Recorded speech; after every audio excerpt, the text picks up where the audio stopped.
የስሜት ብዙ ጊዜ የዚህ አይነት ነገሮች ሲደጋገሙብህ የምትለማመደው የስሜት ማመጣጠን ትናለ። ከዛ በተረፈ እንደ ዜጋ ደግሞ መከልከሉ ተገቢ አይደለም። ወደፊትም አለበቂ ምክንያት መከልከል ተገቢ አይደለም። ይሄን ደግሞ የሚመለከተው ክፍል ሊያስብበት ይገባል። ምክንያቱም እንደ ዜጋ አንድ ሰው በመብቱ የሚሰማው ነገር ለማድረግ እንደ ማንኛውም ሙዚቀኛ ሙዚቃችን ለማቅረብ ተገቢው ፈቃድ ሊሰጠን ይገባል። ለቀደመ ሁኔታም የተጠየቅነው ይቅርታ የለም።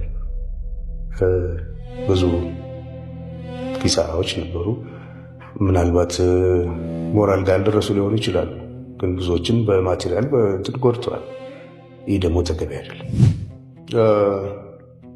በእኔ እምነት ብቻ ሳይሆን ባለውም ተጨባጭ ሁኔታ ማንም ሰው ከፖለቲካ ውጭ መሆን አይችልም። ሁለተኛ ፖለቲካዊ ጉዳይ ማንሳት ደግሞ እንደ ኮነን የሚታይ ነገር መሆን የለበትም። ሁላችንም ብዙዎችን አንድ እንደመሆኑ መጠን ኢኮኖሚያዊ፣ ፖለቲካዊ፣ ማህበራዊ ጉዳይ እንደ ዜጋ ይመለከታል። በእነዚህ ጉዳዮች ዙሪያ ማተኮርና ማድረግ መለመድና መበረታታት ያለበት ነው ብዬ አምናለሁ። ከዚህ አንጻር ነው ያደረግኩት። የነገሮቹ ጥልቀትና በዛ ጉዳይ ያተኮሩት መስመሮች በካሴት ውስጥ በዝርዝር ተጠቅሰዋል። ሁሉም ጠቅሶ ለማለፍ አስቸጋሪ ነው። በዚህ ሁኔታ ነው ያለው።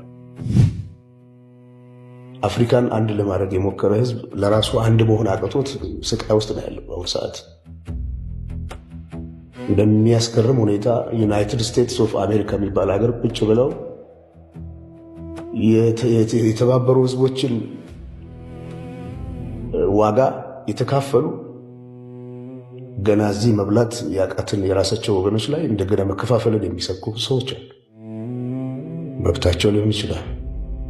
አደገኛ መሆኑ ግን ሳይነገር አይታለፍም። ስለዚህ እኛ ሰላም እንፈልጋለን፣ አገራችን እንወዳለን።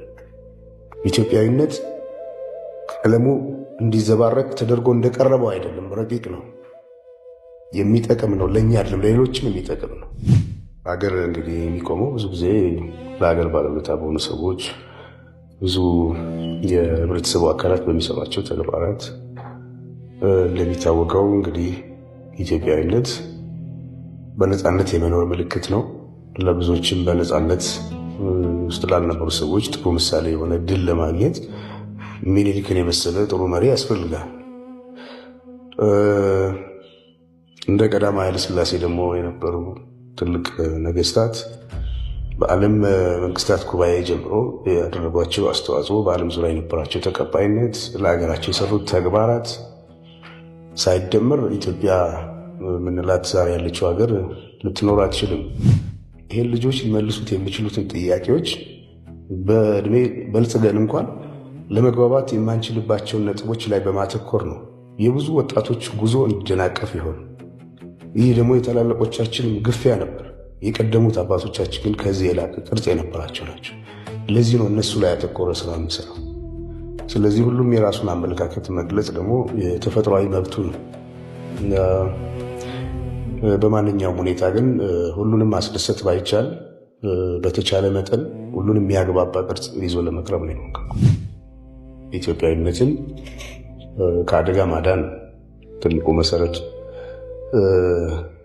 ይህንንም አልበም እንድሰራ ወይም ደግሞ በዚህ አይነት ሀሳብ ላይ እንዲያጠነጥን ያደረገኝ ደግሞ ግፊት ከምንም በላይ አንድነታችን አስፈላጊ ነው።